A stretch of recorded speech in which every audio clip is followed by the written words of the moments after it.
News voice, जो हर खबर से आपको कराए रूबरू। नमस्कार, आप देख रहे हैं न्यूज वॉइस और मैं हूं आपके साथ श्वेता। तो आइए बात करते हैं आज की खास रिपोर्ट पर। दोस्तों, पर्ची खर्ची के मुद्दे पर पिछले कुछ सालों से प्रदेश में खूब चर्चा हो रही है। जब भी सरकारी नौकरियों की परीक्षा के परिणाम घोषित होते हैं तो लोगों को यह कहते सुना जाता है कि अब खत्म हो चुका है पर्ची खर्ची का जमाना। हाल ही में पिछले दिनों सरकारी नौकरियों का परिणाम घोषित होने के बाद तो यह मुद्दा और ज्यादा चर्चा में आ गया। वर्तमान सरकार का दावा है कि पूर्व की सरकारों में बिना पर्ची खर्ची के सरकारी नौकरियां नहीं मिलती।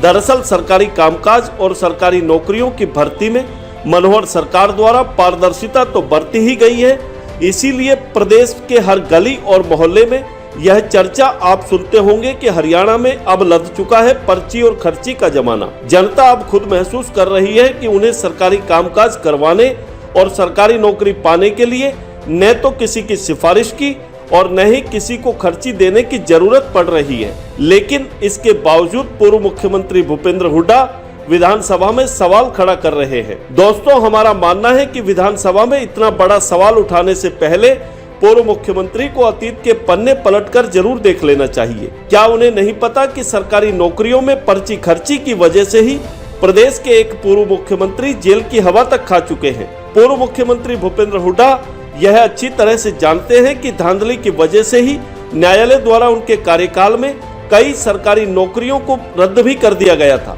जिनमें न्यायालय द्वारा की गई टिप्पणी में सब कुछ पूरी तरह स्पष्ट है। जहां तक बात है युवाओं को सरकारी नौकरी देने की, तो इस मामले में पूर्व मुख्यमंत्री भूपेंद्र हुड्डा वर्तमान मुख्यमंत्री मनोहर लाल के सामने कहां खड़े होते हैं, आइए इस पर भी नजर डालते हैं। वर्ष 2005 से 2014 के बीच कांग्रेस सरकार अपने 10 वर्षों के कार्यकाल में प्रदेश में कुल 86,067 सरकारी नौकरियां देने में ही कामयाब हो पाई थी, जबकि वर्तमान मनोहर सरकार अपने 9.25 साल के कार्यकाल में प्रदेश के करीब 1,20,000 युवाओं को सरकारी नौकरियां दे चुकी है। हाल ही में पिछले दिनों मनोहर सरकार ने प्रदेश में 13,000 युवाओं को ग्रुप सी और डी में सरकारी नौकरियां दी हैं।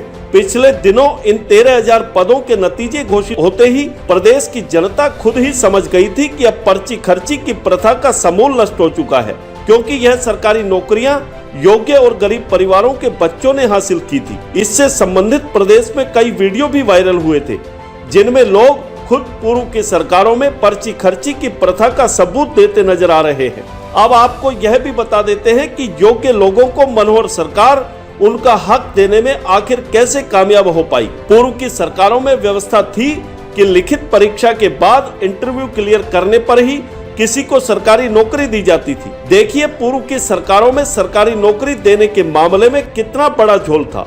यानी आप कितनी भी मेहनत कीजिए और कितनी भी बेहतर परीक्षा दीजिए, लेकिन आपकी नौकरी इंटरव्यू पर ही निर्भर करती थी। मतलब इंटरव्यू लेने वाला अधिकारी चाहे तो आपकी योग्यता को चंद मिनटों में अयोग्य घोषित कर सकता था। अब आप अच्छी तरह समझ सकते हैं कि इस व्यवस्था के पीछे एकमात्र कारण खर्ची ही हो सकता है। इस पर्ची खर्ची का पूरी तरह समूल नष्ट करने और योग्य व्यक्ति को उसका हक देने के लिए मुख्यमंत्री मनोहर लाल को सरकारी नौकरियों की भर्ती प्रक्रिया में काफी बड़े परिवर्तन करने पड़े हैं। भर्तियों में पारदर्शिता लाने के लिए मनोहर लाल ने CET यानी कॉमन पात्रता परीक्षा की शुरुआत की।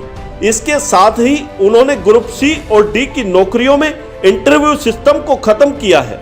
इतना ही नहीं, मनोहर लाल ने ग्रुप सी और डी के कर्मचारियों का कॉमन कैडर भी बनाया है। दोस्तों, अब बात करते हैं ठेकेदारी प्रथा की। पूर्व की सरकारों में भी विभिन्न सरकारी विभागों में ठेके पर कर्मचारी काम करते थे।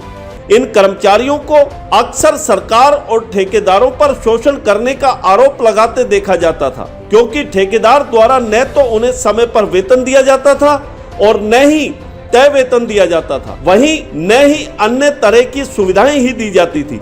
सरकारी विभागों में ठेके पर सेवाएं दे रहे कर्मचारियों को ठेकेदारों के शोषण से बचाने के लिए पहल सबसे पहले मनोहर सरकार ने ही की है। ठेकेदारी प्रथा को खत्म करने के लिए मनोहर सरकार ने कौशल रोजगार निगम का गठन किया है। विभिन्न विभागों, बोर्ड और निगमों में ठेकेदारों के माध्यम से काम कर रहे 1,60,000 कर्मचारियों को कौशल रोजगार निगम में लाया गया है। इसके अलावा 18,000 कर्मचारियों की नई भर्तियां सरकार ने निगम के माध्यम से की है। निगम में आने के बाद कर्मचारियों को समय पर वेतन मिल रहा है। ईपीएफ और ईएसआई के लिए श्रम बोर्ड के लाभ दिए जा रहे हैं। योग्य व्यक्ति को उसका हक देने के लिए मनोहर लाल सरकार द्वारा किए गए कामों के यह तो चंद ही उदाहरण हैं। जबकि मनोहर सरकार ने भ्रष्टाचार के खात्मे और सरकारी कामकाज में पारदर्शिता लाने के लिए हजारों लाखों काम किए हैं। आने वाले कुछ दिनों बाद प्रदेश में विधानसभा चुनाव आने वाले हैं। ऐसे में क्या हमें जनता पर नहीं छोड़ देना चाहिए कि वाकई में पर्ची खर्ची जैसी परंपरा पूर्व सरकारों में थी या फिर नहीं। तो आप देख रहे हैं रेवाड़ी से संजय कौशिक के साथ अजय सागर अत्री की ये खास रिपोर्ट। तो आप देख रहे हैं रेवाड़ी से संजय कौशिक के साथ अजय सागर अत्री की ये खास रिपोर्ट। ऐसे ही किसी स्पेशल रिपोर्ट के साथ फिर हाजिर होंगे। तब तक के लिए मुझे दीजिए इजाजत और आप देखते रहिए न्यूज़ वॉइस। नमस्कार।